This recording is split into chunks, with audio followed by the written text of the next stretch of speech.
If you had to build a straw man version of an insufferable leftist, the type with a superiority complex such that they purity standard everyone but themselves, the type that joke police, the sort that try to shame you into their politics instead of persuading you, the straw man you build would bear a striking resemblance to Kevin Logan and Kristi Winters.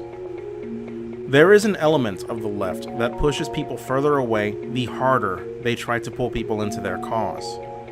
In being crusaders for leftist politics instead of being advocates, the people who might otherwise agree with their politics inevitably get turned off by the means some on the left pursue their goals. Case in point. Because all I did in this conversation was be polite to you, and you were really rude back to me, and you brought up sexually degrading comments in order to sort of, show off for your followers. Sexually degrading. Yeah. Because you wanted me to acquiesce to you. And so I said something akin to, please show me how to properly suck your dick. If you want to consider yourself, progressive and left, then telling women to get out their cock so you can suckle it is not the way you should show women that you respect them. You talk to them like people. You don't bring everything down to sex right away and then talk about First of all, a blowjob is not a denigrating thing, okay? Like, it doesn't how does it connect to our conversation? How does it connect to anything? Because it was a colloquialism. It wasn't about actually performing a sex act, Kristi, and you fucking know this. You pearl clutch, and I don't know why you pearl clutch, but you fucking do it. Kristi's criticism seems to be that Jake is not a proper ally of leftist causes based on the crudeness of the language he uses. That any reference to a phallus is in fact a sexual power move. Jake's remarks to Kristi were that she wants him to suck her dick. I think we can safely assume that Kristi Winters does not in fact have a dick, and that if she did, Jake would not literally want to suck it. This is a colloquialism that means to be sycophantic. This should not need to be said, but words can have more than one meaning. For instance, recently I brought up that my dad was dying of cancer. Obviously a fairly traumatic thing, impacts me greatly.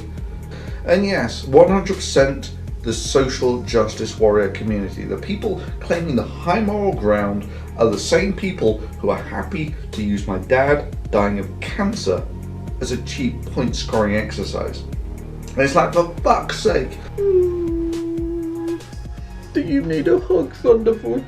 Come here, you poor darling.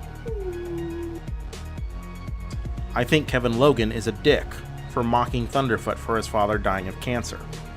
That does not mean that I think Kevin Logan is literally a penis, and it should go without saying that calling him a dick is not a sexual power play, and no sexual imagery should be conjured up by that remark. These colloquialisms exist all the time. A circle jerk in politics is not a literal circle of masturbation. It is a reference to people agreeing with each other for their own self-indulgence, much like Kev and Kristi's happy hour. Kristi knows this full well. Framing Jake as a poor ally based on the language is a reach. In reality, Jake is a leftist. He believes in equal rights, in tackling climate change, policies to curb gun violence, green energy, and social security. Jake is plenty of an ally already. Kristi was being disingenuous and language policing Jake because there is nothing else she could plausibly shame him on. What is further revealed by this selective outrage on Kristi's end is how duplicitous she in fact is. Kevin has called his political oppositions cunts on numerous occasions, one time even going so far as to call Shoe on Head a cum bucket. A cunt is a derogatory slur for a woman's genitals, but few would describe Kevin's use of the word as a sexual power play. It is in fact cultural, and from context we can infer the proper meaning of the slur. Kristi seems to understand the difference when it's her friend being problematic, but feigns ignorance when it's Jake. The duo habitually barks from the top of their ivory tower their own smug superiority, a superiority born out of an ignorant self-confidence. Recently, Kevin Logan launched a stream dedicated explicitly to picking fights in my Discord server with people he disliked. This isn't speculation on my part. He admitted to it on stream. Yeah, I was going to collate all these screenshots and do like a big fucking blowout stream, but I just thought it's not going to get spicier than this, so I couldn't be bothered in the end. His snide and desperate witticisms took the place of any kind of meaningful discourse. A healthy debate about the ideas could be invaluable in growing alliances and mutual understandings, a way to build bridges, but intentionally picking fights to content farm tears those bridges down. Kevin was kicked from the server several times, and was repeatedly told that he needed to behave himself if he wanted to come back, something he agreed to several times, only to later reveal again in this livestream that his content-driven motivations do not mean advocating for anything remotely leftist, but in causing drama for the entertainment of others. They are the Jerry Springer of the left. A look at the channels of Kristi and Kevin will reveal a difference in quality and content. While David and Kraut both have several videos pointedly directed at criticizing the alt-right, Kristi and Kevin rely on drama streams so insightful they barely cause a yawn. Their anti-skeptic bias reveals itself by the friendliness they display to white nationalists, as revealed by Kristi Winters offering legal advice to JF on how he can use libel laws against Sargon. JF is a white supremacist who lured an autistic teenage girl from her family in a plot to get her pregnant. Kristi knew this, and when confronted with this, feigned responsibility, claiming that she made the suggestion prior to knowing JF's past, a lie revealed by the fact that she was sharing Twitter threads discussing it in December of that year, when it happened. Kristi Winters is a liar. Just to be clear, I am not saying that Winters and Kevin are alt-right. They are not. I am sure that Kristi Winters promotes fascist podcasts that are critical of Kraut and Jeff Holiday as just coincidence. I am, however, saying that ideology is meaningless to them, that all that matters is winning, with no regard to the cost. A common meme directed at the right lampoons the silly or even self-destructive actions they will take to, quote, own the libs. Kristi and Kevin work much in the same way.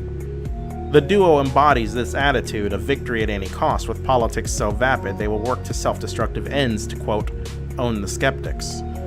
They will offer a white supremacist sexual predator legal advice to own the skeptics.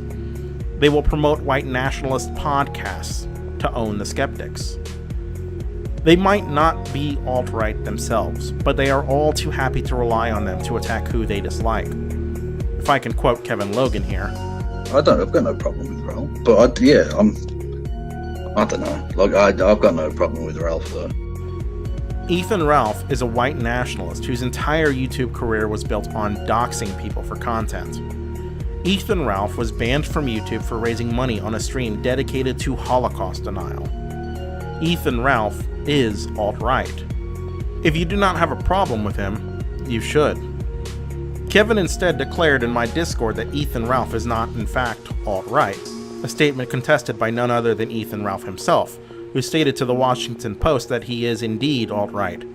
This same article is an article where Ralph is confronted for doxing Brianna Wu. Even know-nothing journalists from the Washington Post do a better job holding Ralph accountable than Kristi or Kevin. None of this information has been secret either. Ethan Ralph says the quiet parts out loud. He doxes, he posts revenge porn, and he false flags, all in the open. If you don't have a problem with Ethan Ralph, take a second and ask yourself why. None of this is to say that you should not criticize the left. I'm doing so right now. There is an opportunity cost that comes with it, and as I said in my video criticizing Sargon, sometimes down votes are just the price you pay for saying the right thing.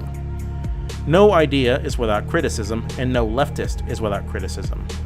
Neither Kraut nor David are above criticism. Even I'm not above criticism. You can be critical of leftists. You do not need to ally yourself with fascists to do it, though. That is the fundamental difference between Kristi and Kevin and the people they oppose.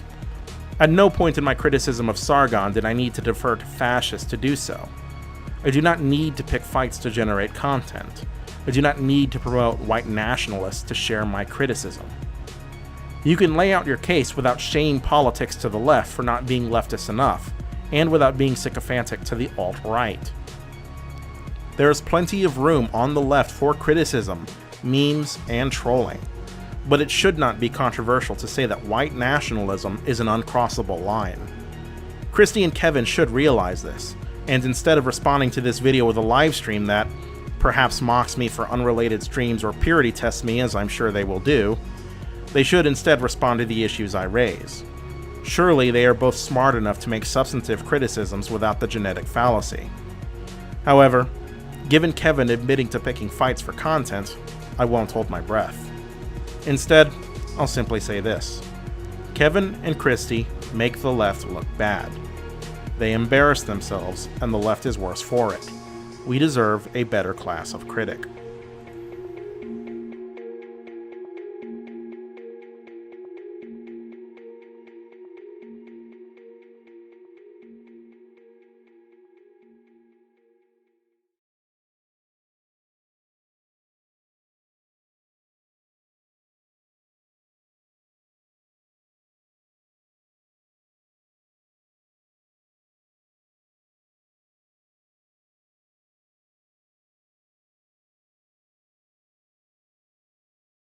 You've activated my trap card!